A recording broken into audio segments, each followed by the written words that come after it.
اور flood relief کے لیے ایمرجنسی گرانٹ کا فیصلہ کر لیا۔ ظاہر ہے جب آپ جاتے ہیں وہاں پہ تباہی دیکھتے ہیں، نقصان دیکھتے ہیں، لوگوں کی دہائیاں دیکھتے ہیں، ان کی مظلومیت اور ان کی پریشانیاں دیکھتے ہیں، تو پھر آپ کا دل موم ہو ہی جاتا ہے۔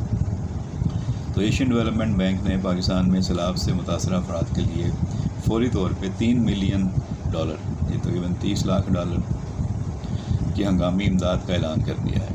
ایشین ڈیولپمنٹ بینک کی جانب سے جاری کردہ اعلامیہ کے مطابق ADB کے صدر ماساتو کانڈا 3 روزہ دورے پر پاکستان آئے ہوئے تھے اور انہوں نے لاہور میں دریائے راوی کا دورہ کیا اور فلڈ ریلیف کے لیے $30 لاکھ کی ایمرجنسی گرانٹ دینے کا فیصلہ فوری طور پہ کر لیا۔ تو صدر ADB نے کہا کہ پاکستان اس وقت ایک تباہ کن سیلاب کا سامنا کر رہا ہے جس نے ہزاروں خاندانوں اور برادریوں کو بے گھر کر دیا ہے، اس لیے ان کی امداد ضروری ہے۔ انہوں نے کہا کہ ایسے مشکل وقت میں ایشین ڈیولپمنٹ پاکستان کے ساتھ کھڑا ہے اور جب بھی قدرتی آفات آتی ہیں ہم فوری مدد فراہم کرتے ہیں تاکہ متاثرہ کمیونٹیز باعزت طریقے سے دوبارہ اپنے پیروں پر کھڑی ہو سکیں۔ یہ اچھی سوچ ہے۔ انہوں نے وزیر اعظم سے ملاقات بھی کی اور ترقیاتی اقدامات پر بھی بات کی۔ وزیر اعظم سے ملاقات کے دوران انہوں نے سیلاب متاثرین سے اظہار ہمدردی کے ساتھ ساتھ پاکستان میں سرمایہ کاری، نجی شعبے کی شمولیت اور توانائی کے شعبے میں پاکستان کے اہم کردار پر تبادلہ خیال بھی کیا۔ یہ اچھی بات ہے۔ بات چیت میں ٹرانسپورٹ، توانائی، شہری ترقی، تعلیم و صحت جیسے شعبوں میں ADB کی جاری سرمایہ کاری پر بھی گفتگو ہوئی۔ تو پہلے سے ایشین ڈیولپمنٹ بینک جو ہے وہ پاکستان میں مختلف شعبوں میں اپنی انویسٹمنٹ کر چکا ہے اور وہ اس کی پروگریس بھی دیکھتے رہتے ہیں، انہیں اندازہ ہوتا ہے کہ کتنا کام ہوا ہے کتنا نہیں ہوا۔ ریکوٹک منصوبہ اور معدنیات میں بھی سرمایہ کاری پر بات ہوئی ہے۔ 21 اگست کو ADB نے ریکوٹک مائننگ پروجیکٹ کے لیے $410 ملین کی مالیاتی پیکج کی منظوری دی، جو کہ 40 سال بعد بینک کی مائننگ سیکٹر میں واپسی ہے۔ یہ منصوبہ پاکستان کو دنیا کے اہم تانبے اور سونے کے ذخائر میں سے ایک کا حامل بنائے گا اور صاف توانائی کی عالمی تبدیلی میں پاکستان کا کردار مضبوط کرے گا۔ تو یہ اچھی خوشخبری ہے پاکستانیوں کے لیے کہ ایشین ڈیولپمنٹ نے $410 ملین پاکستان کی مائننگ ریکوٹک منصوبے میں لگانے کے لیے فراہم کرنے کا اعلان کیا۔ کمیونٹی سے ملاقات میں اپنے دورے کے دوران ADB صدر نے اسلام آباد میں بے نظیر انکم سپورٹ پروگرام کے 1 ونڈو سینٹر کا دورہ بھی کیا، جہاں انہوں نے مستفید ہونے والوں سے ملاقات کی اور شکایات کے ازالے کے لیے نئے نظام کا افتتاح بھی کیا۔ انہوں نے لاہور میں پاکستان کی پہلی پائیدار ایوییشن فیول فیکٹری کا بھی دورہ کیا، جو استعمال شدہ کوکنگ آئل سے تیار کیا جائے گا اور ADB کے تعاون سے تیار کی جا رہی ہے یہ فیکٹری۔ اس کے علاوہ انہوں نے ملک میں کاروباری رہنماؤں اور CEOs سے بھی ملاقاتیں کی تاکہ نجی شعبے میں سرمایہ کاری اور شراکت کے مواقع پر گفتگو کی جا سکے۔ ان ملاقاتوں میں ملک کی ترقیاتی ترجیحات، جاری اصلاحاتی ایجنڈے اور مستقبل کے ترقیاتی منصوبوں پر تبادلہ خیال کیا گیا۔ پاکستان کو ADB اب تک کتنی امداد دے چکا ہے، اس کے بارے میں اگر آپ جاننا چاہتے ہیں تو یہ بھی آپ بتا دیتے ہیں کہ ADB نے 1966 سے پاکستان کو اپنا پارٹنر بنایا ہے یا ہم ان کے پارٹنر بنے ہوئے ہیں اور اب تک $43 ارب سے زیادہ کی مالی امداد فراہم کر چکے ہیں۔ $43 ارب 1966 سے پاکستان کو صرف ایشین ڈیولپمنٹ بینک دے چکا ہے۔ بینک کا موجودہ سوورین پورٹ فولیو $9 ارب مالیت کے 44 جاری منصوبوں پر مشتمل ہے، یعنی اس وقت بھی پاکستان میں کچھ 44 منصوبے ہیں جس پہ وہ $9 ارب کی سرمایہ کاری کر رہا ہے۔ ADB ایک کثیر الطرفہ ترقیاتی بینک ہے جو ایشیا اور بحر الکاہل کے خطے میں جامع، پائیدار اور مضبوط ترقی کے لیے کام کرتا ہے۔ بینک اپنے 69 رکن ممالک، جن میں 50 ایشین ملک ہیں، کے ساتھ مل کر جدت، مالی معاونت اور شراکت داری کے ذریعے ترقیاتی اہداف کے حصول میں مدد فراہم کرتا ہے۔ یہ تو ہو گیا آپ کو ایشین ڈیولپمنٹ بینک کے بارے میں بتا دیا۔ اب آپ کو جو دوسری اہم خبر بتانی ہے وہ ہے نیشنل بینک آف پاکستان کے حوالے سے، جو پاکستان کا اپنا قومی بینک ہے، ہم سب کا فخر ہے، پوری دنیا میں پاکستان کی نشانی ہے، پاکستان کا ایک نشان ہے، پاکستان کا سمبل ہے۔ تو NBP یعنی کہ نیشنل بینک آف پاکستان نے 2025 کی شاندار کارکردگی کا مظاہرہ کیا اور اس کی آمدن 58% بڑھ گئی ہے اور اس کی آمدن 157 ارب اور 10 کروڑ روپے سے تجاوز کر گئی۔ بہت اچھی خبر ہے، مبارک ہو آپ سب کو۔ پہلی ششماہی میں 43 ارب 50 کروڑ کا خالص منافع کمایا ہے، یعنی 6 مہینے جو ہوتے ہیں مالی سال کے۔ مارکیٹ کیپ $1 بلین سے تجاوز کر گئے، یعنی $1 ارب سے بڑھ گئے۔ اسلامی اور زرعی بینکاری میں نمایاں پیش رفت ہوئی ہے۔ اچھا یہ سب کچھ ہو کیسے رہا ہے اور کون کر رہا ہے، کس کی سربراہی میں ہو رہا ہے؟ نیشنل بینک کے صدر کو شاید آپ پتہ نہیں جانتے ہیں یا نہیں جانتے، رحمت علی حسنی صاحب ہیں. جب یہ بینک کے صدر بنے تو بہت سی آوازیں اٹھی تھیں کہ یہ کس کو صدر بنا رہے ہیں، یہ تو چند روز سے زیادہ نہیں چل سکے گا، یہ ایک فیلور ہوگا، یہ ناکام ثابت ہوگا، یہ شخص بینک کے لیے تباہی لے کر آئے گا، یہ شخص جو ہے وہ بینک نہیں چلا پائے گا، کچھ ہی دنوں میں یہاں سے بھاگ جائے گا، چھوڑ دے گا. لیکن دیکھ لیں، بتعز و منتشا بتذل و منتشا، اسی رحمت علی حسنی نے اپنی شاندار کارکردگی سے، اپنی ذہانت، قابلیت اور اپنی خداداد صلاحیتوں کا کوئی برے کا لاتے ہوئے ایسی زبردست پرفارمنس دکھائی ہے کہ سارے مخالفین کی آوازیں چپ ہو گئی، سارے مخالفین مایوس ہو کر بیٹھ گئے گھر میں. سمجھ میں آ گئی کہ یہ بندہ تو جانے والا نہیں ہے، اور اس پہ حکومت نے جو اعتماد کیا تھا، اس نے وہ اعتماد سچ ثابت کر کے دکھایا، اور اس نے بتایا کہ اس کی چوائس غلط نہیں تھی، اس کو صحیح چنا گیا تھا، اور یہ میرٹ پر آیا اور میرٹ پر اپنا کام کر. تو مبارک ہو رحمت علی حسنی صاحب، آپ نے وہ کر دکھایا جس کے بارے میں بہت سے لوگوں کو یقین تھا کہ آپ نہیں کر سکیں گے، اور کچھ لوگوں کو شاید یہ امید تھی کہ آپ کر لیں، لیکن آپ نے واقعی بڑی محنت کی. یقینی طور پر جو مشکلات ہوں گی، جو چیلنجز ہوں گے، جو مخالفتیں ہوں گی، جو رکاوٹیں ہوں گی، وہ آپ بہتر جانتے ہوں گے، لیکن آپ نے کر دکھایا. اس بات پہ آپ کو مبارکباد، اور آپ کے لیے مستقبل میں مزید نیک تمنائیں. تو نیشنل بینک آف پاکستان کے بورڈ آف ڈائریکٹر کا اجلاس گزشتہ روز منعقد ہوا، جس میں 30 جون 2025 کو ختم ہونے والی شش ماہی کے عبوری مالیاتی گوشواروں کی منظوری دی گئی. اب خبر ہے مزیدار، اس لیے میں پڑھ رہا ہوں. رپورٹ کے مطابق بینک نے ایک اور شاندار کارکردگی کا تسلسل برقرار رکھتے ہوئے کل آمدن 157 ارب 10 کروڑ روپے کی رپورٹ پیش کی، جو پچھلے سال کے 99 ارب اور 20 کروڑ روپے کے مقابلے میں 58 ارب روپے زیادہ ہے، یا 58.4% کا نمایاں اضافہ ریکارڈ ہوا. یہ نتائج فنڈ بیسڈ اور نان فنڈ آمدن دونوں ذرائع سے مضبوط تعاون کی عکاسی کرتے ہیں. شرح سود میں کمی کے رجحان کے باوجود مجموعی سودی آمدن 411 ارب روپے ہے، جو گزشتہ سال 566 ارب کے مقابلے میں 27% کم. تاہم فنڈز کی لاگت میں 43% کمی آ کر 280 ارب روپے پر محدود رہنے سے خالص سودی آمدن 130 ارب روپے رہی، جو سال بسال 76% اضافہ ہے. سازگار مارکیٹ ماحول کے باعث بینک نے 5.3 ارب روپے کے کیپٹل گین حاصل کیے، جس سے نان فنڈ آمدن 26.6 ارب روپے ہو گئی، جو سال بسال 6.3% زیادہ ہے. ہر لحاظ سے بینک آگے بڑھ رہا ہے.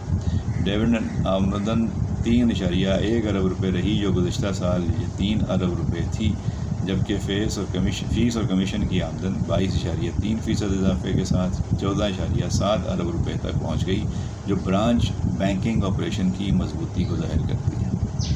اب اگر عملی اخراجات افراط زر کے دباؤ کے مطابق 59.1 ارب روپے تک پہنچ گئے، جو گزشتہ سال کی اسی مدت کے 51.3 ارب روپے کے مقابلے میں 15.2% زیادہ ہیں.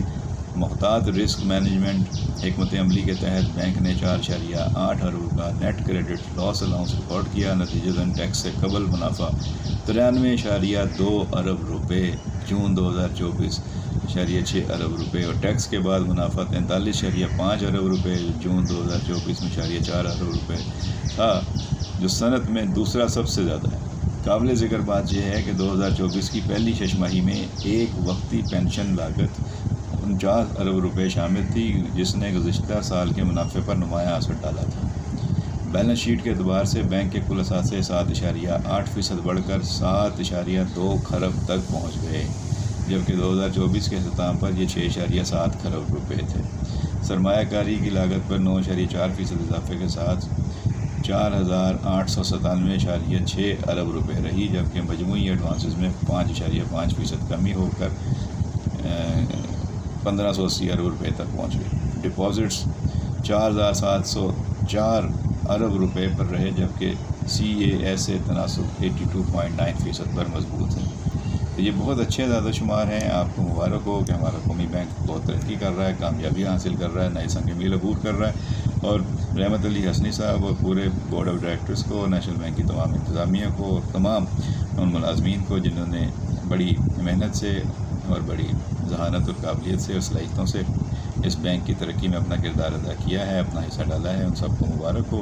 امید کرتے ہیں کہ اسی طرح کی اچھی خبریں ہمیں دیگر قومی اداروں سے بھی ملیں گی اور آنے والے وقت میں ہمیں معیشت مزید مضبوط اور خوشحال ہوتی ہوئی نظر آئے گی، اور اس کے اثرات پاکستان کے عام لوگوں پر بھی جلد از جلد ہوں گے۔ اس کی امید کرنی چاہیے، اور اس کے لیے جو ہے یہ خبریں آپ کے ساتھ شیئر کرنے کا مقصد یہ ہوتا ہے کہ آپ کو تازہ صورتحال پتہ چلتی رہے اور آپ موازنہ کر سکیں کہ پہلے کیا ہوتا تھا اور اب کیا صورتحال ہے۔ ویڈیو طویل ہو رہی ہے، باقی باتیں آئندہ ویڈیو میں انشاءاللہ۔ ویڈیو پسند آئی ہو تو لائک اور شیئر ضرور کیجیے گا۔ چینل پر آنے والے نئے دوستوں سے ہمیشہ درخواست رہتی ہے کہ چینل کو سبسکرائب کر کے ہماری حوصلہ افزائی کریں، گھنٹی کا بٹن دبا دیں اور اپنا خیال رکھیں۔ بہت شکریہ۔